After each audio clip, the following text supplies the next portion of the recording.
Emmanuel. Hallelujah, hallelujah, hallelujah, amen. আমি আপনাদের প্রত্যেককে পোটাস প্যালেসের পক্ষে আমি খ্রিস্টীয় শুভেচ্ছা এবং স্বাগতম জানাই। ধন্যবাদ জানাই যারা প্রতি শুক্রবারকে স্মরণ করে থাকেন। সৃষ্টিকর্তাকে গৌরব দেওয়ার জন্য, তার আশীর্বাদ পাওয়ার জন্য আপনারা এই গৃহে এসে থাকেন। অন্য কোনো চিন্তায় যারা আসেন তাদের বুঝি, কিন্তু যারা সৃষ্টিকর্তার আশীর্বাদ পাওয়ার জন্য, তাকে গৌরব দেওয়ার জন্য এই গৃহে এসে থাকেন। যদিও আজকে আমি দেখছি একটু একটু বৃষ্টি পড়ছে, তবুও আপনারা যারা এসেছেন প্রত্যেকে ধন্যবাদ জানাই। সামনের দিনগুলিতে আরো চিন্তা করুন যেন আপনাদের আরো আত্মীয় স্বজন যারা আছে, কারণ আপনারা সেই সত্যকে জানতে চলেছেন। যিশু খ্রিস্ট তিনি বলছেন, আমি পথ, আমি সত্য, আমি জীবন, আমার দিয়া না আসলে কেউ পিতার নিকট আইসে না, মানে সঙ্গে যেতে পারে। এই কথা অন্য কেউ বলতে পারে না, কারণ পৃথিবীর আদম বংশের কোনো প্রফেটদেরকে এই ক্ষমতা দেওয়া হয়নি। তিনি সত্যকে, সেই সত্য যিশু খ্রিস্টকে যেন আমরা গৌরব দিই, তার প্রশংসা করি। এই সুযোগ আমরা মিস না করি। আমাদের আত্মীয় স্বজনরাও যেন তারা মিস না করে, তারা এই সুযোগ না হারায়। প্রভু এই সুযোগ খুলে রেখেছেন। একটা সময় আসবে বাক্যের আকাল হবে, বাক্য চাইলেও পাবেন না। কিন্তু প্রভু এই সময় খুব ছোট করে আনছে। আজকে অনলাইনের কারণে যিশু খ্রিস্টের সুসমাচার, যিশু খ্রিস্টের কথা পৃথিবীর সব জায়গায় ছড়াচ্ছে, কারণ বাইবেলে এই কথা আছে। যিশু খ্রিস্টের বাক্য যখন পৃথিবীর এক প্রান্ত থেকে অন্য প্রান্ত পর্যন্ত প্রচারিত হবে, তখন পৃথিবীর শেষ সময় আসবে, সেই কিয়ামতের সময়। প্রভু আমাদের প্রত্যেককে আশীর্বাদ করুন যিশু নামে।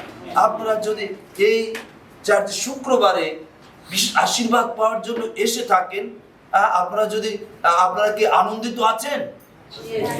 আপনারা যদি আনন্দিত থাকেন তাহলে সকলে বলুন hallelujah, hallelujah, hallelujah, hallelujah, hallelujah,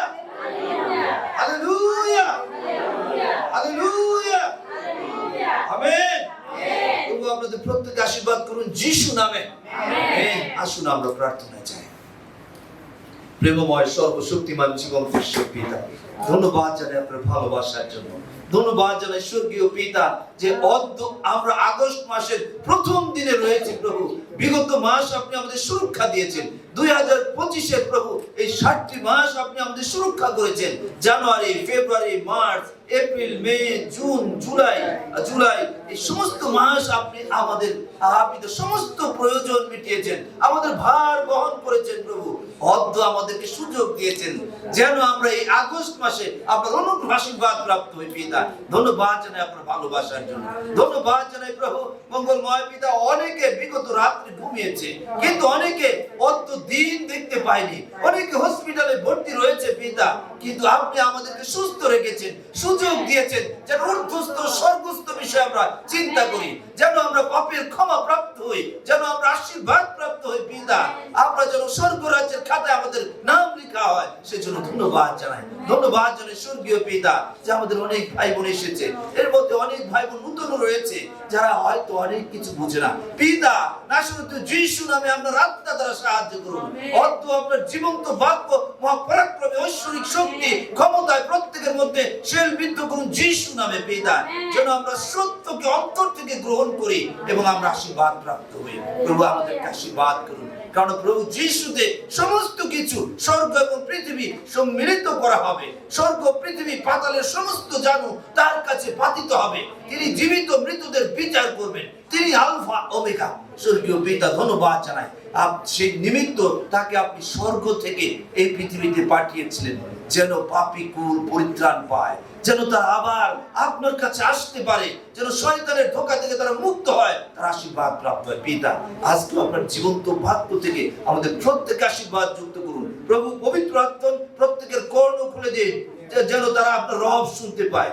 প্রত্যেক অন্তকরণ আশীর্বাদ যুক্ত করুন। প্রভু অন্তর খুলে দিন, তারা যেন বাধ্য হৃদয়ে আপনার বাক্য গ্রহণ করে তা পালন করার জন্য তারা যেন আশীর্বাদ প্রাপ্ত হয়, সেটা সাহায্য করুন। সমস্ত প্রকারের বাধা, অন্ধকারের শক্তি, শয়তানের আত্মার সমস্ত সমস্যা ঈশ্বরীয় গ্রাসকারী অগ্নি পুড়িয়ে ধ্বংস করুন যিশু নামে।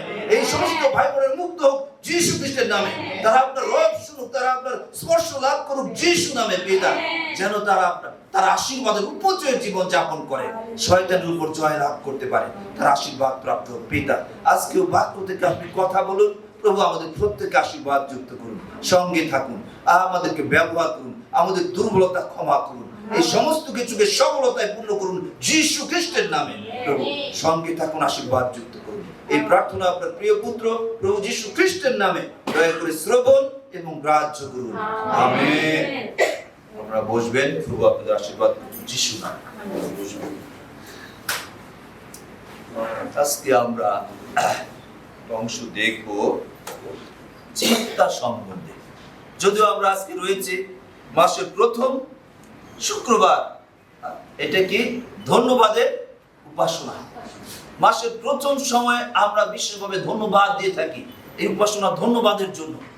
বিগত দিনগুলিতে প্রভু আমাদের সুরক্ষা করেছেন, আমাদের উচিত তাকে এখন ধন্যবাদ জানানো, সমস্ত মন সমস্ত প্রাণ দিয়ে তাকে ধন্যবাদ কৃতজ্ঞতা জানানো, কেননা তিনি আমাদেরকে জীবিতদের সঙ্গে যুক্ত রেখেছেন। অনেকে জীবিত নয়, সেজন্য প্রয়োজন রয়েছে আমাদের প্রভুকে ধন্যবাদ দেওয়া। আমাদের চিন্তাগুলি খুবই গুরুত্বপূর্ণ। যদি আমাদের চিন্তাগুলি উপযুক্ত হয় তাহলে আমরা আশীর্বাদ পেতে পারি। চিন্তা আমরা আজকের বিষয় চিন্তা থেকে আমরা কথা বলব। আপনারা বলতে পারেন মার্ক 7 অধ্যায় 21 থেকে 23 পদ পর্যন্ত আমরা দেখব। এখানে এই কথা আছে, যিশু খ্রিস্ট সরাসরি এই কথা বলছেন, কেননা ভিতর হইতে মনুষ্যদের অন্তঃকরণ হইতে কুচিন্তা বাহির হয়, বেশ্যাগমন, চুরি, নরহত্যা, ব্যভিচার, লোভ, দুষ্টতা, ছল, লম্পটতা, কুদৃষ্টি, নিন্দা, অভিমান ও মূর্খতা, এই সকল মন্দ বিষয় ভিতর হইতে বাহির হয় এবং মনুষ্যকে অশুচি করে। অন্তঃকরণ থেকে আমরা চিন্তা করি, যেগুলি করি অন্তঃকরণ থেকে, ভিতর থেকে এই সমস্ত মন্দ বিষয়গুলি বের হয়। এইটা মনুষ্যকে অশুচি করে। খাবার দাবার না, খাবার দাবার এই সমস্ত কিছু সৃষ্টিকর্তা অতি উত্তম রূপে সৃষ্টি করেছেন। যে যেটাকে ভালোবাসে, যে যেটাকে খেয়ে হজম করতে পারে, সে সেটা খাবে সৃষ্টিকর্তাকে ধন্যবাদ দিয়ে, শুকরিয়া জানিয়ে, এবং সেইগুলি বাথরুমে চলে যায়। সেইগুলি মনুষ্যকে অশুচি করে না। এটা এই অংশ পড়লে আপনারা আরো পাবেন, আমার লক্ষ্য শিখবে না। কিন্তু মানুষের ভিতর থেকে অন্তঃকরণ থেকে যে মন্দ চিন্তাগুলি আসে, সেইগুলি মনুষ্যকে অশুচি করে। আমরা একটু দেখবো এই বিষয়গুলি। ধারণা করার প্রতিক্রিয়া। আমরা যখন বসে থাকি তখন আমরা স্বাভাবিকভাবে, যারা বিবাহিত তারা স্বামী বা স্ত্রী তাদের বিষয় ভাবতে থাকে, যে এখানে এই বিষয়, এখানে অসুবিধা, এখানে এটা করলে আরো ভালো হতো, ইত্যাদি ইত্যাদি চিন্তা করতে থাকে। কিন্তু প্রথমে আমাদের চিন্তা করতে হয়, মূল কথা, প্রথমে আমাদের চিন্তা করতে হয়, পরে কাজ। একটা মানুষকে চিন্তা বাধ্য করে কাজ করার জন্য, আর সেই একই চিন্তা আমাকে কাজ করতে সাহায্য করে। আমরা যে কাজ করি আগে চিন্তা করি, তারপরে আমরা কাজ করে থাকি। প্রথমে আমাদের চিন্তা করতে হয়, তারপরে সেই চিন্তা আমাদেরকে বাধ্য করে কাজ করার জন্য, আর সেই চিন্তা আমাদেরকে সাহায্য করে কাজ করতে।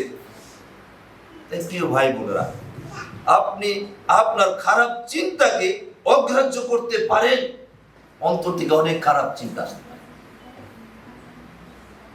আর এইগুলিকে আমরা অগ্রাহ্য করতে পারি, বাদ দিতে পারি। কেননা আপনার ভিতরে যা থাকবে বেরিয়ে আসবে তা। ভিতর যদি মন্দ হয়, মন্দতার সাথে যুক্ত থাকেন, শয়তান যদি সেখানে থাকে, সেখান থেকে মন্দতা বেরিয়ে আসবে। আপনার 2 হাতে পানি আছে, একটাতে শরবত আছে, যেটাতে নাড়া লাগবে সেটা শিপে পড়বে। যদি বা হাতে নাড়া লাগে সে পানি পড়বে, ডান হাতে নাড়া লাগে সেখানে শরবত পড়বে।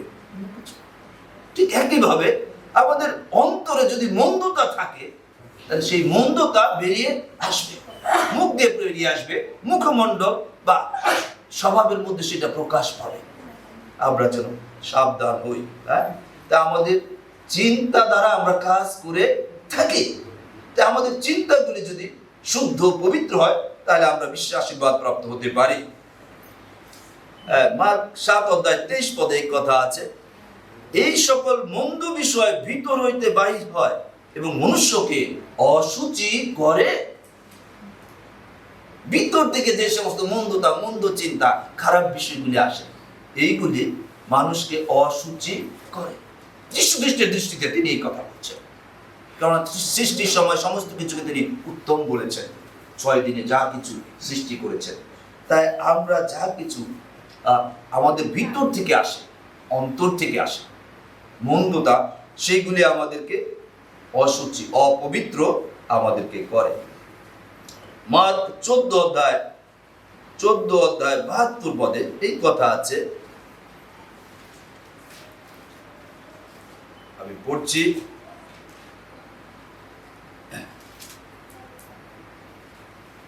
তৎক্ষণাৎ দ্বিতীয়বার মোরগ ডাকিয়া উঠিল। তাহাতে যীশু এই যে কথা বলিয়াছিলেন, মোরগ 2 বার ডাকিবার পূর্বে তুমি 3 বার আমাকে অস্বীকার করিবে, তাহা পিতরের মনে পড়িল এবং তিনি সেই বিষয় চিন্তা করিয়া ক্রন্দন করিতে লাগিলেন। Amen, amen. দেখেন, পিতর মৃত্যুর সামনে ছিল, যীশু খ্রিস্টকে ক্রুশে দেওয়া হচ্ছে। এই সময় পিতরও সেখানে তার পেছনে পেছনে সেখানে গিয়েছিল। আর যখন সেখানে লোকেরা বলছিল তুমি তো জিহুদি, তুমি তো তার শিষ্য ইত্যাদি, কিন্তু পিতর সেই সময় 3 বার অস্বীকার করেছিল। যীশু খ্রিস্ট এর আগেই বলেছেন, পিতর যখন বলেছিলেন যে আমি আমার জীবন দিয়ে হলেও আপনাকে রক্ষা করব, আপনি মরতে পারেন না, তখন যীশু খ্রিস্ট কিন্তু তাকে ধমক দিয়েছিলেন, দূর হ শয়তান। কারণ যীশু খ্রিস্ট এই পৃথিবীতে এসেছিলেন মরতে। তিনি যদি মরেন তাহলে পাপীকুল বাঁচবে, তিনি মরবেন, পাপীদের পক্ষে শাস্তি নেবেন, যেন পাপীরা রক্ষা পায়। কারণ তিনি নিষ্পাপ, সেজন্য তিনি ঊর্ধ্ব থেকে এসেছেন। কিন্তু তার শিষ্য পিতর জগতের চিন্তা মতো বলেছে, কোনোভাবে আপনাকে মরতে দিব না, না প্রভু আপনি মরবেন না, যে কোনো ভাবে আপনাকে রক্ষা করব। এই চিন্তাটা শয়তানের। তাই যীশু খ্রিস্ট তাকে ধমক দিয়েছেন, দূর হ শয়তান। তাকে ধমক দিয়েছেন তা না, তার মধ্যে যে চিন্তাটা শয়তান দিয়েছে। যীশু খ্রিস্ট এসেছেন এই পৃথিবীতে মৃত্যুবরণ করার জন্য, পাপীদের মুক্তির মূল্য তিনি তার জীবন দিয়ে পরিশোধ করবেন, এর জন্য এসেছিলেন। আর পিতরের সেটা স্মরণ হলো। এর আগে যীশু খ্রিস্ট পিতরকে বলেছিলেন যে তুমি মোরগ 2 বার ডাকবার আগে তুমি আমাকে 3 বার অস্বীকার করবে, এটা আগাম ভবিষ্যৎবাণী করেছেন। আর যখন সেই যীশু খ্রিস্টকে ক্রুশে দেওয়া হচ্ছে, এর আগে সেই বাটিতে পিতর ছিলেন। তখন একজন মহিলা, একজন অন্য পুরুষরা তাকে জিজ্ঞাসা করেছে, আর সেই সময় সে অস্বীকার করেছে, আমি তার শিষ্য না, আমি তাকে চিনি না। 3 বার অস্বীকার করেছে, তার চিন্তা। তারপরে তিনি কি করেছেন যদি আপনারা দেখতেন, সেখানে আছে, তুমি 3 বার আমাকে অস্বীকার করিবে, তাহা পিতরের মনে পড়িল এবং তিনি সেই বিষয়ে চিন্তা করিয়া ক্রন্দন করিতে লাগিলেন। তারপরে তিনি বাইরে এসে অতিশয় রোদন ক্রন্দন করতে থাকলেন, আমার প্রভুকে আমি অস্বীকার করেছি। তার মনে পড়ল যে যীশু খ্রিস্ট বলেছিলেন, অনেক আগেই বলেছিলেন, তুমি 3 বার আমাকে অস্বীকার করবে, মোরগ ডাকার আগে, মোরগ 2 বার ডাকবার আগে। যীশু খ্রিস্ট সব জানেন, তিনি ঈশ্বর, তিনি উপর থেকে এসেছেন, ঈশ্বর পুত্র, তিনি ঈশ্বর। তাই ঈশ্বরীয় ক্ষমতায় তিনি পূর্ণ ছিলেন এবং এর জন্য তিনি জীবিত। কারণ ঈশ্বর সর্বশক্তিমান, তিনি সবসময় জীবিত, অনন্তকালীন। যীশু খ্রিস্ট অনন্তকালীন জীবিত আছেন, কিন্তু তিনি পৃথিবীতে মাংস রক্তের দেহ নিয়ে এসেছিলেন যেন পাপী মানুষদের পক্ষে তিনি শাস্তি নিতে পারেন, তাদের মুক্তির মূল্য তিনি পরিশোধ করতে পারেন। এর জন্য তিনি এসেছিলেন। আর পিতর অতিশয় রোদন করিতে থাকলো, কাঁদতে থাকলো, হায় হায়, আমি তো আমার প্রভুকে অস্বীকার করেছি। সে বয়স্ক শিষ্য ছিল, তার কাঁদতে থাকলো। যিশায়া 14:2 যদি আপনি দেখেন, সেখানে কথা আছে, যিশায়া 14:2, বন্দী অবস্থায় যাকব কুল যখন তাদের মন্দ চিন্তা ত্যাগ করলো, ক্রন্দন করতে থাকলো, ঈশ্বরের শরণাপন্ন হলো, মেষ শাবকের রক্ত ব্যবহার করলো এবং মেষের মাংস তারা খেলো, এবং ঈশ্বর তাদের ক্ষমা করলেন এবং উদ্ধার করলেন, শত্রুদের চিন্তা পরিবর্তন করলেন এবং তাদের আশীর্বাদ করলেন। এই বেশ, এটা আপনারা দেখতে পারেন যিশায়া 14:2 এই কথা আছে। আর এই প্রফেট প্রায় 750 বৎসর পূর্বে, খ্রিস্টপূর্ব 750 বৎসর পূর্বে এই পৃথিবীতে ছিলেন। তিনি যীশু খ্রিস্টের বিষয়, তিনি অবশ্য সেই ইয়েদের বিষয়, সেই যাকব কুল বা ইসরায়েল কুল, তাদের বংশের বিষয়ে বলেছেন। তারা যখন ফরৌনের দাসত্বে ছিল, নির্যাতনের মধ্যে ছিল, কঠিন নির্যাতনের মধ্যে ছিল তাদের পাপের কারণে, আর তখন তারা ক্রন্দন করছিল, ক্ষমা চাচ্ছিল তাদের পাপের জন্য। আর ঈশ্বর পৃথিবীতে নেমে আসলেন, মসিকে ব্যবহার করলেন এবং শেষ সময় 10ম আঘাতের বিষয়ে আগে তাদেরকে বলেছিলেন, তোমরা প্রস্তুত হও, তোমরা তোমাদের পরিবারগত ভাবে একটা করে মেষ, যারা তোমরা খেতে পারো অর্ধরাত্রে, তারা জবাই করবে এবং তোমরা সেই দাড়ি শূন্য রুটি খাবে এবং সেই মেষের মাংস তোমরা খাবে এবং সেই মেষের রক্ত তোমাদের দরজার সামনে ছাপ দিবে। এই মেষ ছিল যীশু খ্রিস্টের চিহ্ন, ছায়া স্বরূপ। যোহন 1:29 আপনারা দেখতে পারেন, যোহন 1:29 যোহন বাপ্তাইজক, যিনি যীশু খ্রিস্টের 6 মাসের আগে পৃথিবীতে এসেছিলেন, তিনি যীশু খ্রিস্টের দূত হিসাবে এসেছিলেন। তাকে অন্য কথায় বলা যায় যে হযরত ইয়াহিয়া, তার নাম হযরত ইয়াহিয়া, তার পিতার নাম হযরত জাকারিয়া। এই ইয়াহিয়া তিনি বলছিলেন, যখন যীশু খ্রিস্ট তার দিকে আসছেন, বড় হয়েছেন, যীশু খ্রিস্ট এই পৃথিবীতে 33 বছর ছিলেন, তার দিকে আসছেন, তিনি তাকে আঙ্গুল দিয়ে দেখিয়ে তার শিষ্যদেরকে বললেন, ওই দেখো ঈশ্বরীয় মেষ শাবক। কিন্তু তিনি মানুষ, তাকে বলছে মেষ শাবক। মেষ শাবক কি হয়? হত হওয়ার জন্য আসে, তাকে জবাই দেওয়া হয় এবং তার গোশত খাওয়া হয়। আর এই মেষ শাবক খুবই একটি ভদ্র প্রাণী, মেষ বা ভেড়া। যীশু খ্রিস্টকে বলছেন, ওই দেখো ঈশ্বরীয় মেষ শাবক, ঈশ্বরের মেষ যা উপর থেকে দেওয়া হয়েছে। তিনি এই জগতের পাপ ভার লইয়া যাবেন, তিনি মরবেন, তিনি জগতের পাপ ভার লইয়া যাবেন। ঠিক প্রিয় ভাই বোনেরা, যদি আমরা লক্ষ্য করি, সেই দিন সেই বন্দী অবস্থায় থেকে তারা মুক্তি পেয়েছিল।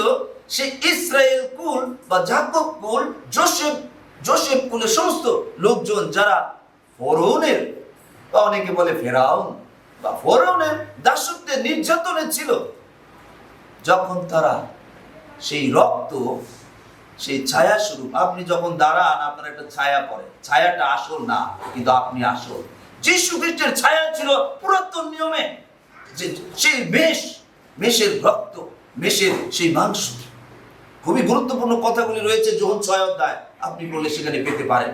যীশু খ্রিস্ট সরাসরি ইহুদীদেরকে বলেছেন, যদি তোমরা আমার মাংস এবং রক্ত গ্রহণ না করো, তোমাদের মধ্যে জীবন নাই। যে আমার মাংস এবং রক্ত খায়, সে আমার সাথে যুক্ত থাকে, আমি তার সাথে যুক্ত থাকি, আমি তাকে উঠাইব শেষ সময়। অর্থাৎ সমস্ত মন প্রাণ দিয়ে তাকে বিশ্বাসে গ্রহণ করা। এজন্য যীশু খ্রিস্টের বিশ্বাসীরা তার শরণার্থে সেই প্রভুর ভোজ করে থাকে, তার দ্বিতীয় আগমন পর্যন্ত এটা চলবে।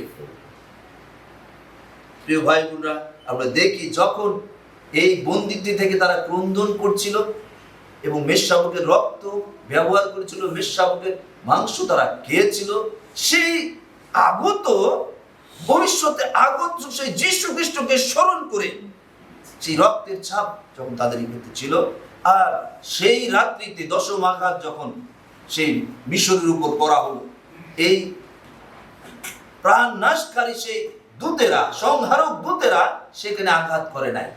যেখানে রক্তের দাগ রয়েছে, মেষশাবকের রক্তের দাগ, সেটাকে বাদ দিয়ে গিয়েছে। আর সমস্ত সেই মিশরে সেই ফরৌনের জাতির, মিশ্রীয় জাতির সমস্ত লোকের পরিবারে আঘাত করেছে, তাদের পশু এবং প্রথম জাত তাদের সন্তানদেরকে আঘাত করেছে। সেখানে অনেক ক্রন্দন ছিল, সেই রাত্রে ক্রন্দন হচ্ছিল। আর সেই ফরৌন খুবই দুষ্ট রাজা ছিল, যে সৃষ্টিকর্তাকে ভয় করতো না, মানুষকেও মানতো না। আর সেদিন সে সিদ্ধান্ত নিল, তার মন পরিবর্তন হয়েছে, হ্যাঁ তোমরা তাড়াতাড়ি আমাদের জায়গা থেকে ছেড়ে যাও। তারা তাদের স্বর্ণ রৌপ্য, তাদের অনেক যা কিছু কাপড় চোপড় ইত্যাদি তাদের দিতেছে, তাদের দিয়ে বললো তোমরা তাড়াতাড়ি এখান থেকে যাও। তাদের বিদায় দিলেন। এবং সেই অংশে সেই কথাও আছে, সেই যাকূব কুল অন্যদেরকে যারা তাদের বন্দী করেছে, তারা সেই যাকূব কুলের বন্দিত্বে আসবে, তারা তাদের দাস হবে, প্রভু তাদের আশীর্বাদ করবেন, প্রভু তাদের আশীর্বাদ করবেন। আরেকটা অংশে আমরা যাচ্ছি বিশেষভাবে দেখি, লূক 12 অধ্যায় 17 থেকে 21 পদের দিকে যদি আপনারা দেখেন, সেখানে আমি সব করবো না। এক ব্যক্তির বিষয় রয়েছে, তার প্রচুর পরিমাণে শস্য ছিল, সে ধনবান, তার প্রচুর পরিমাণে শস্য হয়েছে। সে চিন্তা করছে এখন আমি কি করি। সে তার গোলাঘরগুলি ভাঙলো এবং গোলাঘরগুলি বড় করলো এবং সেখানে সেই সমস্ত শস্য রাখলো। এবং সে তারপর কি করছে, তার মনকে বলছে বহু বৎসরের জন্য অনেক সঞ্চয় আছে শস্য, আমার অভাব হবে না। হে মন, খাও দাও, ফুর্তি করো, আনন্দ করো। সেই রাত্রিতে ঈশ্বর তাকে কি বললেন, হে নির্বোধ। হয়তো আপনি ভাবতে পারেন সে পরিশ্রম করে এত শস্য করেছে, আয় করেছে, সে তো বুদ্ধিমান ভালো মানুষ, ঠিক আছে, কিন্তু সে স্বার্থপর। যিনি দিয়েছেন তাকে ধন্যবাদ জানায়নি। যিনি সৃষ্টিকর্তা, সমস্ত কিছু সৃষ্টিকর্তা, যে সৃষ্টিকর্তা ঈশ্বরকে তিনি ধন্যবাদ জানায়নি। সেই জন্য তাকে বলছে, হে নির্বোধ, অর্ধ রাত্রিতে তোমার প্রাণ তোমার কাছ থেকে দাবি করিয়া লওয়া যাইবে। তাহলে এই যে শস্য যা কিছু তুমি করেছো, এগুলি কার হবে? ঠিক প্রিয় ভাই বোনেরা, আপনি অনেক টাকা পয়সা, গাড়ি বাড়ি, অনেক সম্পদ করতে পারেন, কিন্তু আপনি ভোগ করতে পারবেন কিনা? যদি আপনি সৃষ্টিকর্তার সাথে যুক্ত থাকেন, আপনার জীবন তাকে দেন, তাহলে তার আশীর্বাদ পেয়ে আপনি আশীর্বাদের সহিত সেগুলি ব্যবহার করতে পারেন। খুবই গুরুত্বপূর্ণ বিষয়। রে নির্বোধ, অদ্বৈ তোমার প্রাণ কারিয়া লওয়া হইবে। তার চিন্তাগুলি মন্দ ছিল। সে ধনবান ছিল, অনেক শস্য হয়েছে, ঠিক আছে, সে বুদ্ধি খাটিয়েছে, কিন্তু তার চিন্তা মন্দ। সবচেয়ে উত্তম চিন্তাগুলি সৃষ্টিকর্তার বিষয়ে চিন্তা করা। চিন্তাগুলিকে 3 দিকে আমরা বলতে পারি, মন্দ চিন্তা, ভালো চিন্তা এবং জ্ঞানবানের ন্যায় চিন্তা। এই 3 ধরনের চিন্তা আমরা করতে পারি। একদল অসুস্থ লোক, তারা যিশুকে দেখতে পেল, যারা কুষ্ঠরোগী ছিল, এবং যিশুর সাহায্য চাইলো। তারা চিন্তা করলো, যদি যিশু আমাদেরকে সাহায্য করেন তাহলে আমরা সুস্থ হব। তারা দূরে দাঁড়িয়ে চিৎকার করে বলতে থাকলো, আসলে যিশু, আমাদের প্রতি দয়া করুন, আমাদের সুস্থ করুন। কারণ তারা কাছে আসতে পারছিল না, কারণ সেই সময় নিয়ম ছিল, সেই কুষ্ঠরোগীদের বলা হতো অশুচি, তাদের জন্য আলাদা একটা জায়গা দেওয়া হতো, সেখানে কুষ্ঠরোগীরা থাকবে, তারা লোকালয়ে থাকতে পারতো না। তাই দূর থেকে তারা সাহায্য চাইলো, চিন্তা করলো তিনি আমাদেরকে সুস্থ করতে পারেন, আজকে আমরাও যদি একই রকম আমাদের চিন্তা যদি শুদ্ধ হয়, সত্যের দিকে আমাদের চিন্তাকে আমরা নিবিষ্ট করি, তাহলে আমরা আশীর্বাদ পেতে পারি। আর যিশু খ্রিস্ট কি করবে? যাও, তোমরা সুস্থ হইলে তোমরা গিয়ে তোমাদের যাজকদেরকে গিয়ে দেখাও। আর তারা তৎক্ষণাৎ সুস্থ হয় নাই, যাইতে যাইতে তারা সুস্থ হয়েছে। এর মধ্য থেকে একজন ফিরে এসেছে। তার ভালো চিন্তা ছিল। কুষ্ঠ থেকে সেই 10 জনই সুস্থ হয়েছে, কিন্তু একজন যিনি সমরিয়া, সে ফিরে এসেছে এবং ফিরে এসে যীশু খ্রিস্টের পায়ে উপুর হয়ে পড়ে কৃতজ্ঞতা ধন্যবাদ জানাচ্ছে। কারণ তার চিন্তা ভালো ছিল। সে কৃতজ্ঞতা ধন্যবাদ জানাতে, যিনি তাকে নতুন জীবন দিয়েছেন, তাকে কৃতজ্ঞতা ধন্যবাদ জানাতে এসেছে। তার চিন্তা ভালো ছিল, তিনি এসেছেন। আর তিনি ছিলেন সমরিয়া। আর তিনি তার পায়ে পড়িয়ে ধন্যবাদ করিতে লাগিলেন। আমাদেরকে প্রভু জীবন দিয়েছেন, নতুন জীবন দিয়েছেন। এই নতুন মাসে আমরা পড়েছি। আমরা কেউ গতকাল বলতে পারি নাই যে আজকের দিন আমরা দেখতে পারবো কিনা, কারণ আমরা আমাদের জীবন নিয়ন্ত্রণ করি না। আমাদের জীবনের ভার সৃষ্টিকর্তার কাছে রয়েছে। আপনি অ্যাক্সিডেন্ট করতে পারতেন, অসুবিধা করতে পারতেন, রাত্রে ঘুমানোর সময় আর হয়তো শ্বাস ফিরে নাও আসতে পারতো, ইত্যাদি। কিন্তু প্রভু আমাদেরকে সুযোগ দিয়েছেন, আশীর্বাদ যুক্ত করেছেন। তাই প্রিয় ভাই বোন, কিন্তু অন্য 9 জন তাদের মন্দ চিন্তা ছিল, তাদের খারাপ চিন্তা। যারা কুষ্ঠরোগ থেকে সুস্থ হয়েছিল, তারা ভেবেছে ও এটা স্বাভাবিক, প্রফিট বা তারা এটা করে থাকে, এটা তাদের কাজ। আমরা সুস্থ হয়েছি, আবার তার কাছে যাওয়ার দরকার নেই। তারা যায় না, তারা তাদের মতো চলে গেছে তাদের লোকালয়ে, তাদের যাজকদের কাছে। কিন্তু যীশু খ্রিস্ট সেখানে বলেছেন, অন্য 9 জন কোথায়? তিনি আমাদের কাছ থেকে ধন্যবাদ আশা করেন, ধন্যবাদ চান। আর ধন্যবাদ যারা না দেয় কোনো আশীর্বাদ পাওয়ার পরে, তারা অকৃতজ্ঞ। এই সমস্ত পৃথিবী সৃষ্টিকর্তা, সে আকাশ, পৃথিবী, জল, স্থল, সমস্ত কিছু তার। আমাদের জীবন যদি আমরা প্রতিদিন তাকে কৃতজ্ঞতা ধন্যবাদ না জানাই, আমরা অকৃতজ্ঞ হই। আর যারা ধন্যবাদ জানায়, তিনি তাদেরকে বিশেষভাবে আশীর্বাদ করে থাকেন। অনেক সময় মিরাকেল আশীর্বাদ তারা প্রাপ্ত হয়। Amen, hallelujah.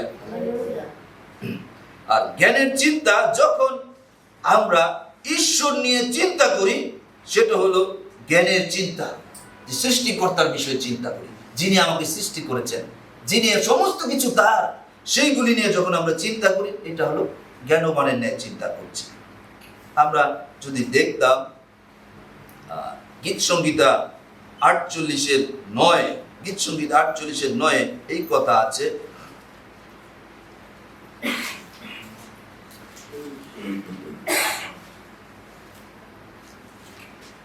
আমি পড়ছি, আমরা তোমার দয়া ধ্যান করিয়াছি হে ঈশ্বর তোমার মন্দিরের অভ্যন্তরে।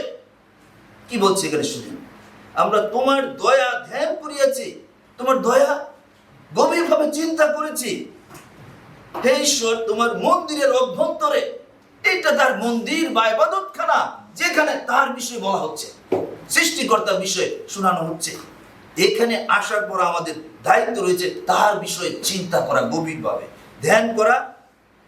তার এখানে এসে যেন আমরা এখানে বসে থাকতে পারি, আমাদের মন যেন আমাদের বাড়িতে বা অফিসে অন্য কোথায় বন্ধু বান্ধবদের কাছে চলে না যাও, আমরা সাবধান থাকি। এখানে আসলে সৃষ্টিকর্তার বিষয়ে ধ্যান করুন, চিন্তা করুন, গভীরভাবে চিন্তা করুন। এটাই প্রভু চান। আমরা তোমার দয়া ধ্যান করিয়াছি হে ঈশ্বর তোমার মন্দিরের অভ্যন্তরে। আমরা সবাই এখানে ভিতরে রয়েছি, যেন আমরা তার দয়া স্মরণ করি, তাহলে আমরা আশীর্বাদ প্রাপ্ত হব। আর সেই ধনী ব্যক্তিটি তার দয়া স্মরণ করে নাই, সে নিজে সে স্বার্থপর ছিল। ও এই সমস্ত কিছু আমার জন্য, আমি খাবো, ভর্তি করবো, আমার অনেক দিন আমার কষ্ট হবে না। কিন্তু প্রভু তার প্রাণ কেড়ে নিয়েছেন, তিনি মারা গেছেন।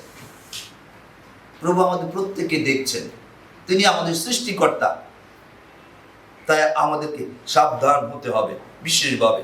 আমরা যদি দেখতাম গীতের 103:2, গীতের 103:2, 103:2 এই কথা আছে,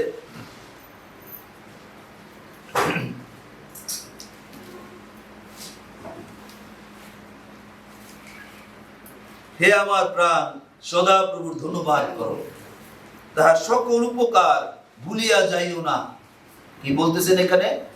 হে আমার প্রাণ সদা প্রভুর ধন্যবাদ করো। সাধু দাউদ বা বাদশাহ দাউদ বা রাজা দাউদ তিনি এই কথা বলছেন, হে আমার প্রাণ সদা প্রভুর ধন্যবাদ করো, তাহার সকল উপকার ভুলিয়া যাইও না। এই সমস্ত উপকার তার। আপনি খাচ্ছেন, আপনি সুস্থ আছেন, আপনি শ্বাস নিচ্ছেন, অক্সিজেন তার, এই আলো বাতাস তার, আপনার জীবন, বাবা মা, আপনার চাকরি, আপনার রাস্তাঘাটে সুন্দরভাবে এসেছেন, এটা তার অনুগ্রহ, দয়া। সমস্ত উপকার তার। এই আলো বাতাস জল খাবার সমস্ত কিছু তার। যখন তিনি তার দয়া স্বীকার করতে ভুলে গেছেন, তখন তিনি নিজেকে খেদ করছেন, নিজেকে লজ্জা দিচ্ছেন। হে আমার প্রাণ সদা প্রভুর ধন্যবাদ করো, হে আমার অন্তরস্থ সকল তার পবিত্র নামের ধন্যবাদ করো। হে আমার প্রাণ সদা প্রভুর ধন্যবাদ করো, তার সকল উপকার ভুলিয়া যাইও না। যারা উপকার ভুলে যায় তারা অকৃতজ্ঞ। আমরা প্রভুর সমস্ত কিছুর মধ্যে রয়েছি, কিন্তু আমরা প্রভুকে অনেক সময় স্মরণে রাখি না। আমরা অনেক সময় অন্য অন্য ব্যক্তিদের বেশি স্মরণ করি। আমার অফিসের বস, আমার উপরে কে আছে, আমার কাছে কে থাকে, কে আমাকে কিছু দিল, কিন্তু তিনি সমস্ত কিছু দিচ্ছেন। সমস্ত বিশ্ব ব্রহ্মাণ্ড তার, তিনি সৃষ্টিকর্তা। যেন আমরা তার উপকার ভুলে না যাই। প্রিয় ভাই বোনেরা, দয়া এবং ভালোবাসার বিষয় চিন্তা করা খুবই গুরুত্বপূর্ণ। যে ব্যক্তি ঈশ্বরের দয়া এবং ভালোবাসার বিষয়ে চিন্তা করে, সেই শুধু ঈশ্বরকে ধন্যবাদ দিতে পারে, আর তার ধন্যবাদ ঈশ্বর গ্রহণ করে। আজকে আমরা ধন্যবাদের উপাসনায় রয়েছি, তাই আমাদেরকে তার দয়া স্মরণ করতে হবে। আপনার জীবনের জন্য, আপনার স্ত্রী, ছেলে, মেয়ে, সহায় সম্পদ, আপনার কর্মস্থল, আপনি যে বেঁচে আছেন, সুস্থ আছেন। অনেকের চোখ আছে কিন্তু হসপিটালে তারা পড়ে আছে, তারা দেখতে পাচ্ছে না। অনেকের হাত পা সবই আছে, হসপিটালে তারা প্যারালাইজ, চলতে পারছে না। কিন্তু প্রভু আমাদেরকে আশীর্বাদ যুক্ত করেছেন, তাই আমাদের সাবধান হতে হবে। তার দয়া এবং ভালোবাসার কথা স্মরণ করে তাকে কৃতজ্ঞতায় ধন্যবাদ দিতে হবে। এই ধন্যবাদের বিষয়ে যেন আমরা ভুলে না যাই। আমরা একটু দেখি সাধু দাউদের গীত 116 গীতের 12-13 পদ। 116 গীতের 12-13 পদে কি কথা আছে? আমি সদাপ্রভু হইতে যে সকল মঙ্গল পাইয়াছি, তাহার পরিবর্তে তাহাকে কি ফিরাইয়া দিব? তিনি চিন্তা করছেন, এই সমস্ত কিছু তো তার, সমস্ত তিনি আমার জন্য মঙ্গল করছেন, সুস্থ রেখেছেন, সমস্ত ক্ষেত্রে তার আশীর্বাদ রয়েছে। এখন আমি তার জন্য কি ফিরাইয়া দিব? তাকেও আমাদের দিতে হবে। কারণ বাক্য এই কথা বলে, যেন আমরা প্রভুর গৃহে খালি হাতে না আসি। কি ফিরাইয়া দিব? আমি পরিত্রাণের প্রাণপত্র গ্রহণ করিব এবং সদা প্রভুর নামে ডাকিব। সে কি বলছে? আমি পরিত্রাণ গ্রহণ করিব, সেই নাজাত, পাপ থেকে মুক্তি, সেই যীশু খ্রিস্টের মধ্য দিয়ে সেটা গ্রহণ করিব। আমি সদা প্রভুকে ডাকবো, তাকে স্মরণ করব। তারপরে 17 পদে দেখি, আমি তার উদ্দেশ্যে স্তব বলি উৎসর্গ করিব আর সদা প্রভুর নামে ডাকিব। স্তব বলি মানে তার প্রশংসা করব, তাকে ধন্যবাদ জানাবো। এটার মানে এটা, সদা প্রভুর কাছে আমার মানব সকল পূর্ণ করিব, তাহার সমস্ত প্রজার সাক্ষাৎই করিব। Amen, hallelujah. এই মানত দেওয়ার বিষয় অনেকে আছে, প্রভুর কাছে প্রার্থনা করে, প্রভু আমার এই বিষয়টা হলে আমি তোমার জন্য চাচ্ছি, এটা দিব। আপনার সেটা প্রভুর জন্য যদি আপনি করে থাকেন, অবশ্যই সেটা দিতে হবে। যেটা পারবেন না, এই ধরনের কোনো প্রতিজ্ঞা বা সেই ধরনের মানত করবেন না, যেন আমরা প্রভুকে দিতে পারি। আর যদি আমরা সেই রকম কিছু মানত করি, যেন প্রভুর গৃহে সেটা নিয়ে আসি। প্রভু এগুলি দেখবেন যে আমরা প্রভুর সাথে প্রতিজ্ঞাবদ্ধ হয়ে আমরা সেটা করছি কিনা। আমরা সাবধান হব। আমাদেরকে মূল কথা যে প্রভু আমাদের সমস্ত ক্ষেত্রে মঙ্গল করছেন, সুরক্ষা করছেন নির্বিচারে। হিন্দু, মুসলমান, বৌদ্ধ, জৈন ইত্যাদি দেখছেন না, কিন্তু তিনি দেখছেন মানুষ। কিন্তু তিনি আমাদের খাবার দাবার দিচ্ছেন, সুস্থ রাখছেন, এটাই সব না। কিন্তু আমরা যেন পরিত্রাণ পাই, পাপের ভয়ানক শাস্তি, অনন্ত নরক থেকে রক্ষা পাই, সেজন্য তিনি পৃথিবীতে এসেছেন। আমাদের পাপের শাস্তি মৃত্যু, আমাদের পক্ষে তিনি নিষ্পাপ, তিনি সেই মৃত্যু গ্রহণ করলেন সেই কালভারি, সেই ক্রুশে। এবং সমস্ত পাপীদের পাপের শাস্তি নিয়ে তিনি কবরস্থ হলেন। কবরে সেই পাপের সমস্ত বোঝা রেখে তিনি তৃতীয় দিবসে পুনরুত্থিত হলেন, কেননা তিনি ঈশ্বর। তাই পৃথিবীর কোনো ক্ষমতা নাই তাকে মাটির নিচে ধরে রাখতে পারে। আর তিনি উঠলেন। তিনি বলেছিলেন মৃত্যুর আগে তিনবার বলেছেন তার শিষ্যদেরকে, আর উঠেছেন। তার শিষ্যদের সঙ্গে তিনি 40 দিন ছিলেন, খেয়েছেন, এবং তাদেরকে বলছেন তোমরা ধরো, দেখো আমি সেই। এবং কম বেশি 500 লোকের সাথে তিনি দেখা সাক্ষাৎ করেছেন এবং আর গভীর কথা বলেছেন তাদেরকে। স্বর্গের এবং পৃথিবীর সমস্ত কর্তৃত্ব আমাকে দত্ত হইয়াছে। মথি 28 পদে, মথি শেষের পৃষ্ঠায় সেটা দেখতে পারেন। স্বর্গের ক্ষমতা, পৃথিবীর ক্ষমতা যীশু খ্রিস্টের কাছে। কেননা তিনি মর্তের পাপী মানুষ না, তিনি আদম বংশজাত, সে পাপ স্বভাব জাত না। তিনি ঊর্ধ্ব থেকে এসেছেন, ঈশ্বরের শক্তিতে, পবিত্র আত্মার শক্তিতে তার জন্ম হয়েছে। তিনি পবিত্র সন্তান, তিনি কুমারী মরিয়মের মধ্য দিয়ে এসেছেন। তিনি আপনার আমার মতো আদম বংশজাত, পিতা মাতার রক্ত দিয়ে আসে নাই। তিনি পবিত্র, তিনি নিষ্পাপ। তার আসার লক্ষ্যই ছিল এই মানুষকে রক্ষা করা। যিশু নামের অর্থ মুক্তিদাতা, বা অন্য শব্দে বলা হয় নাজাতদাতা, রক্ষাকর্তা। তিনি রক্ষা করার জন্য। কিভাবে রক্ষা করবেন? সৃষ্টিকর্তা তো আপনার পাপ সহ আপনাকে বেহেশতে নসিব বা স্বর্গের জীবন দিবেন না। পাপের শাস্তি অবশ্যই দিবেন, পাপের শাস্তি মৃত্যুদণ্ড। আর এটাই গ্রহণ করতে তিনি আসলেন। আমি তাদের পক্ষে মৃত্যু গ্রহণ করব, কারণ তিনি নিষ্পাপ, তিনি পারেন তাদের শাস্তি নিতে, তিনি তাদের রক্ষা করতে পারেন। কারণ কানাকে পথ দেখাতে পারে না, পাপীকে রক্ষা করতে পারে না। তাই পৃথিবীর কোনো প্রফেট এসে পরিত্রাণের কথা বলে নাই যে আমি তাদের রক্ষা করব, আমি তাদের পাপের ক্ষমা দেব। যীশু খ্রিস্টকে সেই ক্ষমতা সৃষ্টিকর্তা দিয়েছেন, আর তিনি সেই কাজ খুশি করেছেন। এবং তিনি যে ঈশ্বর, তিনি উঠেছেন। 40 দিন পৃথিবীতে ছিলেন। 40 দিনের আগে তিনি আবার উপর দিকে, যেখান থেকে এসেছিলেন স্বর্গে, সেখানে উঠে গেছেন, সেখানে চলে গেছেন। আবার আসবেন, সেই দিন খুব কাছে, খুব কাছে। আজকে পৃথিবীতে এই আলামত চলছে বেশি। আপনারা ভালোভাবে যদি ইউটিউব বা বিভিন্ন কিছু খুলেন, আপনারা দেখতে পারেন। সেখানে বিশেষ আশীর্বাদের ব্যক্তিরা রয়েছে, পবিত্র আত্মায় পূর্ণ ব্যক্তিরা রয়েছে। তারা এই সমস্ত কিছু জ্ঞাত করছেন যেন আমরা প্রস্তুত হই, আমরা যেন সাবধান হই। তাহলে আমরা রক্ষা পাবো, তাহলে আমরা রক্ষা পাবো। কেননা পরিত্রাণ কর্তার কথা, যীশু খ্রিস্টের কথা এই পৃথিবীতে জানানো হয়েছে। এই 4টা শাস্ত্রে তার কথা রয়েছে। তৌরাত, জব্বুর, ইনজিল, কোরআন এবং সমস্ত জায়গায় যীশু খ্রিস্টের কথা রয়েছে। তবে যীশু খ্রিস্টকে ভালোভাবে জানতে হলে ইনজিল শরীফ পড়তে হবে। সেখানে তার সমস্ত বিষয় আরো সঠিকভাবে দেওয়া আছে, তাকে আমরা জানতে পারি, তার বিষয়ে জানতে পারি। আমাদের জন্য একটা সাবধান বিষয় রয়েছে। 1 পিতর 5:8 পদ, 1 পিতর 5:8 পদ।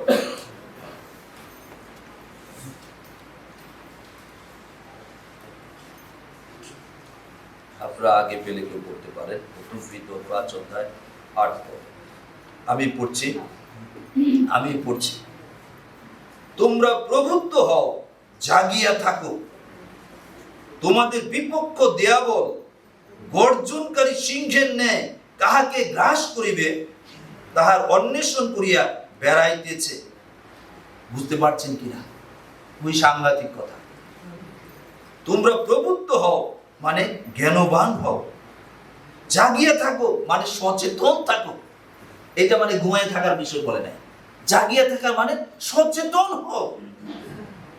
তোমাদের বিপক্ষ দেয়াবল, আমাদের বিপক্ষে কে রয়েছে? দিয়াবল, শয়তান। যারা ঈশ্বরীয় বিষয় চিন্তা করে, ঊর্ধ্বস্থ সর্বস্থ বিষয়, সৃষ্টিকর্তাকে ভয় করে, তাকে ভালোবাসে এবং পবিত্র জীবন যাপন করে, তাদের বিরুদ্ধে শয়তান। সবচেয়ে বেশি শয়তানের টার্গেট রয়েছে খ্রিস্টে বিশ্বাসীদের উপর, যীশু খ্রিস্টে বিশ্বাসীদের উপর, যেন তাদেরকে মন্দতায় সে পতিত করতে পারে। মন্দতায় পতিত করতে পারে, যেন তারা স্বর্গে যেতে না পারে, যেন তারা তার সঙ্গে নরকের আগুনে, সেই দ্বিতীয় মৃত্যু, সেই নরকের আগুনে তারা যায়। শয়তানের টার্গেট এটা। সেজন্য আমাদেরকে সাবধান করা হয়েছে এই বাক্যে, এই আয়াতে। বিপক্ষ দিয়াবল গর্জনকারী সিংহের ন্যায়, সে সিংহের মতো গর্জন করছে। সিংহ কি করে? গর্জন করতে থাকে কোনো খিদে লাগলে বা কোনো পশুকে আক্রমণ করার আগে। কাহাকে গ্রাস করিবে সে অন্বেষণ করতেছে।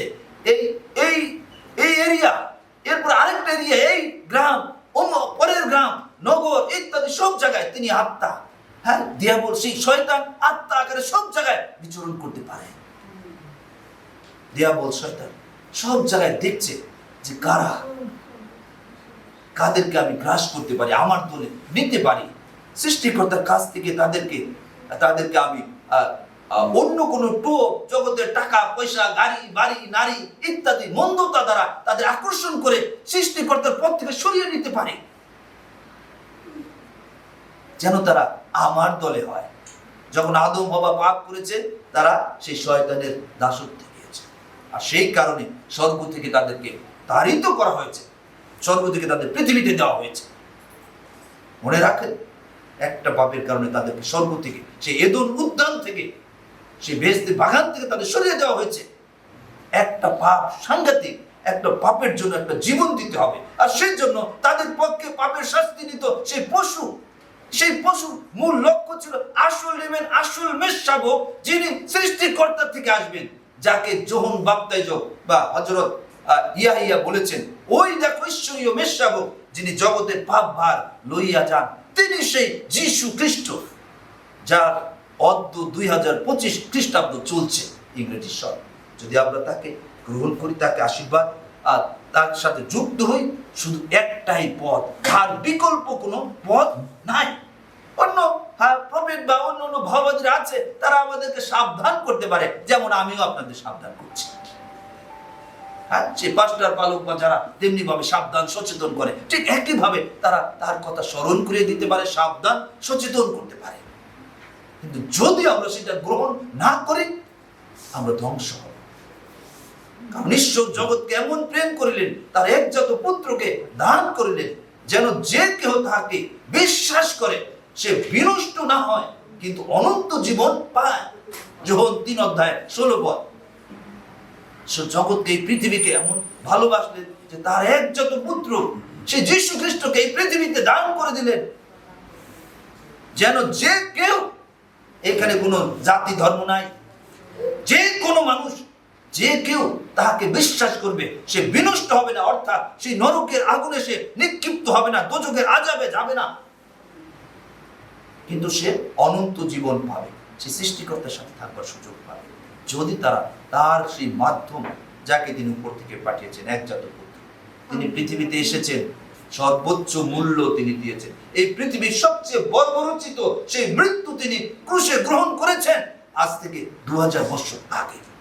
সবচেয়ে জঘন্যতম মৃত্যু, পৃথিবীর সমস্ত পাপ তার উপর এসেছে। তাই আমরা সাবধান হব।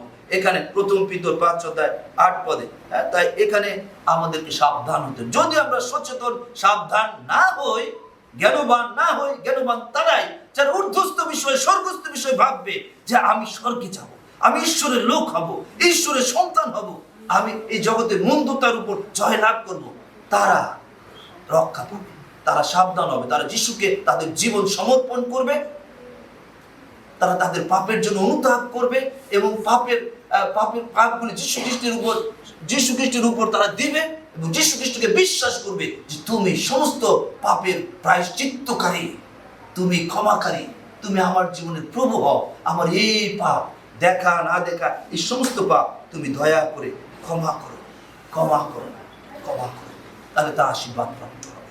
ঠিক, আমি শেষের দিকে চলে আসছি। বাইবেল আপনার হয়তো বাইবেল আমাদেরকে বলে, যদি আমাদের দুঃখ না থাকে যেন আমরা প্রভুর প্রশংসা করি, কিন্তু শয়তান সে আনন্দ নষ্ট করবে। অনেকে আছে দেখবেন চার্চে থাকে, প্রভুর প্রশংসার গান থাকলে তারা স্ট্যাচুর মতো দাঁড়ায় করতে থাকে। হ্যাঁ, কেন? প্রভু আমাদের হাত পা চোখ এই সমস্ত কিছুকে বলেছে তার ধার্মিকতার অস্ত্র, তার ধর্মীয় কাজে ব্যবহার করার জন্য।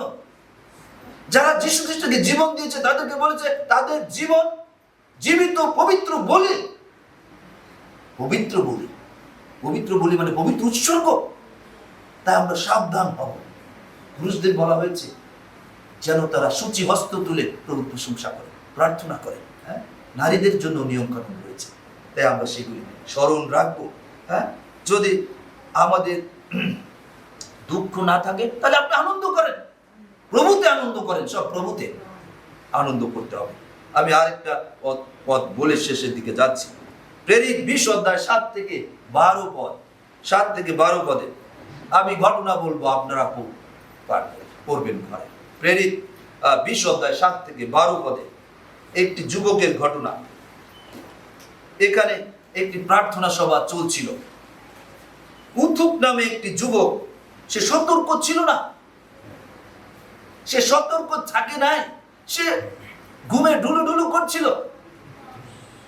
আর একটা সময় সে গভীর ঘুমে পড়ে সে যে 3 তলা থেকে নিচে পড়ে মারা গেল। সেখানে দেখবে উথুক মারা গেল। আর তারপরে সেই পৌল সেখানে গেলেন এবং তাকে সুরক্ষা দিলেন, তাকে সুস্থ করলেন এবং প্রার্থনা করলেন এবং সে সুস্থ হলো। আবার তারা একসাথে সেই প্রার্থনার মিটিং চালাচ্ছিল। সতর্ক সচেতন থাকতে হবে।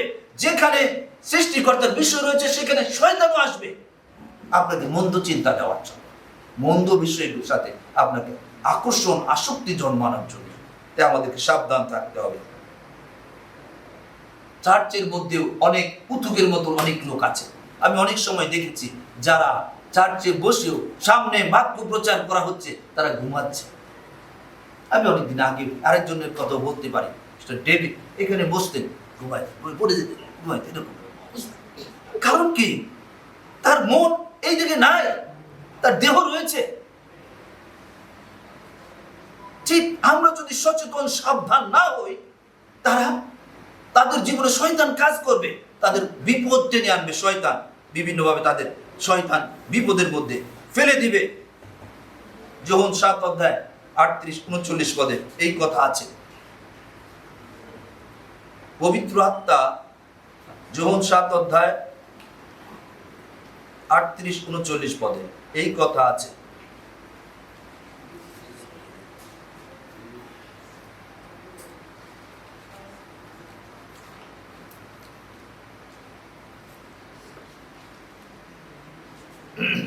আমি পাঠ করছি। যে আমাদের বিশ্বাস করে শাস্ত্র যেমন বলে, যীশু খ্রিস্ট বলছেন, তাহার অন্তর হইতে জীবন্ত জলের নদী বহিবে। তাহাতে বিশ্বাস করিত তাহারা যে পবিত্র আত্মাকে পাইবে, তিনি সেই আত্মার বিষয়ে এই কথা কহিলেন। Amen, hallelujah, hallelujah, amen. এটা কি বলছেন? যীশু খ্রিস্ট বলছেন যে যীশু খ্রিস্টকে বিশ্বাস করবে, শাস্ত্রে যেভাবে লেখা আছে তার অন্তর হইতে জীবন্ত জলের নদী বহিবে, অর্থাৎ সে অনন্ত জীবন প্রাপ্ত হবে। যাহারা তাহাতে বিশ্বাস করিত তাহারা যে পবিত্র আত্মাকে পাইবে, তিনি সেই আত্মার বিষয়ে এই কথা কহিলেন। পবিত্র আত্মা জলের মতো বয়ে যায়। যদি আপনি সতর্ক না থাকেন তাহলে আশীর্বাদ হারাবেন। তাই সতর্ক থাকতে হবে, শুনতে হবে। পবিত্র আত্মা যেন আপনার অন্তরে কাজ করতে পারে। পবিত্র আত্মাকে অনুরোধও করতে হবে, আমাকে বুঝতে সাহায্য করেন। পবিত্র আত্মা ঈশ্বরের আত্মা। তিনি এই পৃথিবীতে রয়েছেন ঈশ্বরকে গৌরব দেওয়ার জন্য, যীশু খ্রিস্টের বিষয়ে জানার জন্য এবং পবিত্র জীবন যাপন করতে আমাদের সাহায্য করার জন্য, ভালো মন্দ বুঝতে সাহায্য করার জন্য তিনি আমাদের সাথে রয়েছেন। কিন্তু সেইখানে আরো অনেক লোকেরা ছিল, সেই উথুক যেখানে ছিল রাত্রে, সেখানে তারা অনেকেই ছিল উথুকের মতো। অনেকে তারা আশীর্বাদ হারিয়েছে, তারা ঘুমিয়েছে এবং শয়তান তাদের বিপদে ফেলেছে। তাই এখানে আসার সময় সাবধান থাকুন, প্রার্থনা করুন, সচেতন থাকুন, ঘুমাবেন না, যেন আপনি আপনার আশীর্বাদ শয়তান চুরি না করে। যেন আমরা সাবধান হই। প্রতিষ্ঠান অনেক সুন্দর ব্যবস্থা করতে পারে, এসি, ফ্যান, সুন্দর চেয়ার দিতে পারে, কিন্তু এর মানে এই না আমাদেরকে ঘুমানোর জন্য না। হাঁটুর উপরে চার্চ, আপনি শুনেছেন কিনা, দেখেছেন কিনা? হ্যাঁ, সেটা নাইজেরিয়া বা নিগ্রোদের একটা চার্চ আমি হাঁটুর উপরে, হাঁটুর উপরে তারা কি বলবো, বাঁশের মতো বা ইত্যাদির মতো দেখেছি, এটার উপর হাঁটু গেড়ে তারা প্রার্থনা করছে, কারণ তারা অনন্ত জীবনে আগ্রহী। যারা সেই জীবনে আগ্রহী, ঊর্ধ্বস্থ স্বর্গস্থ বিষয় তারা সমস্ত কিছু স্বীকার করবে, যেন আমি সেই ঊর্ধ্বস্থ স্বর্গস্থ আশীর্বাদ পাই, আমার নাম যেন স্বর্গের খাতায় লেখা হয়, তারা সেটা করবে। আমাদের চার্চ প্রভুর বাক্য থাকবে, এখানে প্রভুর বাক্য থাকবে। এটা ডিস্কো বার না, যেন সেই পরিবেশ এখানে হবে না, যেন আমরা স্মরণ রাখি। আসুন আমরা এই সময় আমরা উঠে দাঁড়াই। যদি আমরা আপনার মধ্যে ঘুম আসে, তাহলে বুঝবেন যে শয়তান কাজ করছে, কারণ সে চায় না যে আপনি সেটা শুনেন, বুঝেন, পাপ থেকে ক্ষমা পান এবং পরিত্রাণ গ্রহণ করেন। এটা শয়তানের কাজ, মনে রাখতে হবে। আপনার মধ্যে যদি ঘুম আসে, সেই সময় সচেতন হতে হবে। উঠুন, হেঁটে আসেন, চোখে পানি দেন বা নাড়াচাড়া দিয়ে বসেন। এটা শয়তানের কাজ। শয়তানের লক্ষ্য যেন আপনি এই যে বয়ান বা বাক্য প্রচার না শুনেন, না বুঝতে পারেন, যেন আপনি আশীর্বাদ না পান। সাবধান হতে হবে। হ্যাঁ, শয়তানের লক্ষ্য যেন আমরা পরিত্রাণ না পাই, যীশু খ্রিস্টকে জীবন না দিয়ে আমরা যেন আমরা না দিই। আসলে আমরা উঠে দাঁড়াই এবং আমরা এই সময় প্রার্থনায় যাব। বিশেষভাবে আমাদের স্মরণে রাখতে হবে, এফেসীয় 5:20 এই কথা আছে। 5:20 এই কথা আছে, সর্বদা সর্ববিষয়ে যীশু খ্রিস্টের নামে ঈশ্বরকে ধন্যবাদ দাও। সমস্ত বিষয়ে যীশু খ্রিস্ট যুক্ত। যীশু খ্রিস্ট বাদ দিয়ে ধন্যবাদ দিলে আপনি সৃষ্টিকর্তার কাছে কিছু না, আপনি পাপী মানুষ। সর্বদা সর্ববিষয়ে যীশু খ্রিস্টের নামে যেন আমরা ঈশ্বরকে ধন্যবাদ দিই। প্রথম থেসলোনিকীয় 5:18 সর্ববিষয়ে ধন্যবাদ করো, কেননা যীশু খ্রিস্টেতে ইহাই পিতা ঈশ্বরের ইচ্ছা আমাদের জন্য। সর্ববিষয়ে যারা যিশুকে জীবন দিয়েছে, তাদের জীবনে যা কিছু ঘটবে সৃষ্টিকর্তা সমস্ত কিছু দেখছে। তাদের কষ্ট আসলেও এর মধ্য দিয়ে তাদেরকে তিনি প্রস্তুত করছেন, তাদের আশীর্বাদে পরিপূর্ণ আশীর্বাদ পাওয়ার জন্য তাদের যোগ্য করছেন, তাদের মেরে ফেলার জন্য না। কিন্তু শয়তান থেকে যে কষ্ট আসবে মন্দতার কারণে, সেখানে বিপদ থাকবে। আপনি সাবধান। আসুন আমরা এই সময় চোখ বন্ধ করি, আপনি প্রার্থনায় যান। যারা মুক্ত হয়েছে, যারা পরিত্রাণ পেয়েছে, তারাই শুধু সর্বোচ্চ ঈশ্বরকে গৌরব প্রশংসা দিতে পারে। আপনি যদি পরিত্রাণ প্রাপ্ত না হয়ে থাকেন, যিশুকে ব্যক্তি জীবনের মুক্তিদাতা প্রভু হিসাবে গ্রহণ না করে থাকেন, আপনি প্রার্থনা করুন, প্রভু আমি পাপী, আমার এই পাপ, দয়া করে ক্ষমা করুন, দয়া করে ক্ষমা করুন। আমি দুঃখিত, আমি এই সমস্ত পাপের সাথে যুক্ত। কেউ জানে না, মানুষ জানে না, কিন্তু আমি অন্ধকারে পাপ করেছি, গোপনে পাপ করেছি। আমরা আমাদের সৃষ্টিকর্তাকে ধোঁকা দিতে পারি না। তিনি সব জানেন, তিনি এই সমস্ত কিছু বিচারে নিয়ে আসবেন। যদি আপনি ক্ষমা চান, বুদ্ধিমান হন, তার কাছে অনুতাপ করুন, ক্ষমা চান, আপনি পাপ স্বীকার করুন, ক্ষমা চান, প্রভু আমার এই পাপ, দয়া করে ক্ষমা করুন। আপনার চিন্তার মধ্যে যে সমস্ত পাপ রয়েছে, চিন্তার মধ্যে যে সমস্ত মন্দ বিষয়গুলি আপনি আটকে রেখেছেন, সেইগুলির জন্য অনুতাপ করুন, ক্ষমা চান, ত্যাগ করুন। প্রভুকে বলুন, প্রভু আমি এখান থেকে উদ্ধার হতে চাই, আমার এই মন্দ বিষয় থেকে। প্রভু তুমি তোমার পবিত্র আত্মা দ্বারা সাহায্য করো, দয়া করো। আপনি অনুতাপ করুন, ক্ষমা চান। আপনার পাপ আপনি জানেন এবং পবিত্র আত্মার সাহায্য নিন, তিনি আরো বিষয় স্মরণ করিয়ে দিবেন। আপনি পাপ স্বীকার করুন, ক্ষমা চান, আপনি রক্ষা পাবেন। আপনি বিশেষভাবে চিন্তার সমস্ত পাপগুলি, বিষয়গুলি তার কাছে প্রকাশ করুন, ক্ষমা চান, যেন তিনি আপনাকে সুচির হৃদয় দান করেন। আপনি প্রার্থনা করুন যেন আপনার সমস্ত পাপ তিনি ক্ষমা করেন এবং তাকে মুক্তিদাতা প্রভু হিসাবে বিশ্বাস করুন এবং তাকে প্রভু হিসাবে আপনার জীবনে দাওয়াত দিন। প্রভু যিশু, আপনি আমার জীবনে আসুন, দয়া করে আমাকে ক্ষমা করুন। আপনার বিষয়টা শুনেছি, প্রভু দয়া করে আমাকে ক্ষমা করুন, আমাকে নতুন জীবন দান করুন। প্রভু আমার নাম স্বর্গের খাতায় লিখুন, আমি সেই অনন্ত জীবন পেতে চাই, আমি বিনষ্ট হতে চাই না, আমি নরকে যেতে চাই না, আমার প্রতি দয়া করুন। ও প্রভু পবিত্র আত্মা আমাকে সাহায্য করুন। স্বর্গীয় পিতা দয়া করুন। স্বর্গীয় পিতা নাসরীয় যিশু নামে আমাদের সমস্ত ভাই বোনদের প্রতি দয়া করুন। আপনার আত্মা দ্বারা সাহায্য করুন। প্রভু পবিত্র আত্মা সাহায্য করুন। তাদের অন্তর খুলে দিন, তারা তাদের পাপ স্বীকার করুক, তারা অনুতাপ করুক, যিশু খ্রিস্টের কাছে তাদের পাপ স্বীকার করুক এবং যিশু খ্রিস্টকে বলুক, প্রভু যিশু, আমি বিশ্বাস করি আপনি পাপীদের মুক্তিদাতা, পাপীদের সমস্ত পাপের সাজা আপনি গ্রহণ করেছেন, কেটেছেন, আমার সাজাও আপনি কেটেছেন। আপনি আমার জীবনের প্রতি দয়া করুন। আপনি আমার জীবনের মুক্তিদাতা হন। প্রভু আমি আর পাপে থাকতে চাই না, আমার নাম স্বর্গের খাতায় লিখুন এবং জগতের মন্দতা থেকে আমাকে রক্ষা করুন। স্বর্গীয় আনন্দ, শান্তি, পবিত্রতা আমাকে দিন, আমার প্রতি দয়া করুন। আপনি প্রার্থনা করুন। এটা আপনাদের প্রত্যেকের ব্যক্তিগত প্রার্থনা, প্রত্যেকের ব্যক্তিগতভাবে করতে হবে, তার সাথে আলাপ করতে হবে। পালক আপনার জীবন পরিবর্তন করতে পারবেন। আপনার আশীর্বাদ আপনার জন্য।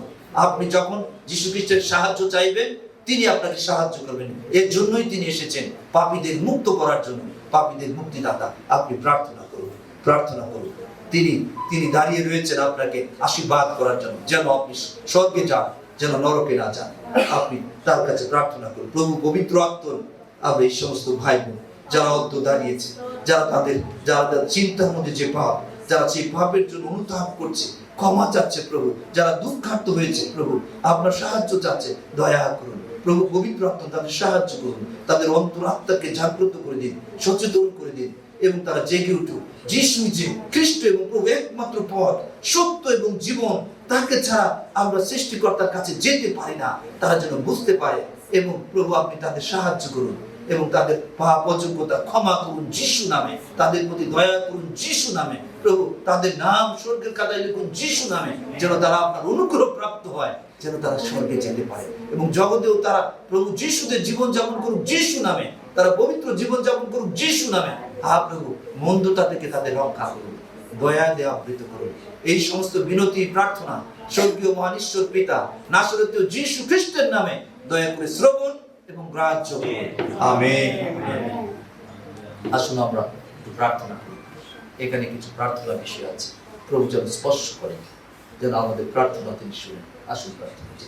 প্রেমময় সর্বশক্তিমান জীবন্ত ঈশ্বর, আমরা ধন্যবাদ জানাই যে আপনি সত্য ঈশ্বর, সে আব্রাহামের ঈশ্বর, ইসহাকের ঈশ্বর, যাকবের ঈশ্বর, আমাদের ঈশ্বর, আমাদের সৃষ্টিকর্তা, মহান ঈশ্বর, সেই মহান ঈশ্বর, প্রেমময় ঈশ্বর পিতা। আমরা ধন্যবাদ জানাই যিশু খ্রিস্টের জন্য, যার মধ্য দিয়ে আপনি আমাদের সমস্ত প্রার্থনা শুনে থাকেন। স্বর্গীয় পিতা যিশু খ্রিস্টের নামে এখানে যে ভাই বোনেরা যে প্রার্থনার বিষয় রেখেছে, আপনি তা দেখছেন।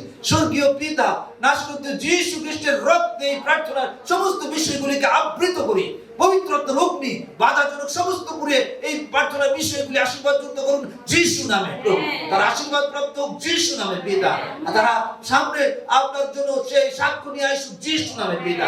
প্রত্যেককে আশীর্বাদে পূর্ণ করুন, আমরা আত্মা দ্বারা পরিচালনা দিয়ে এই সমস্ত বিনতি প্রার্থনা স্বর্গীয় পিতা নাসরীয় যিশু খ্রিস্টের নামে দয়া করে শ্রবণ এবং গ্রাহ্য করুন। আমেন।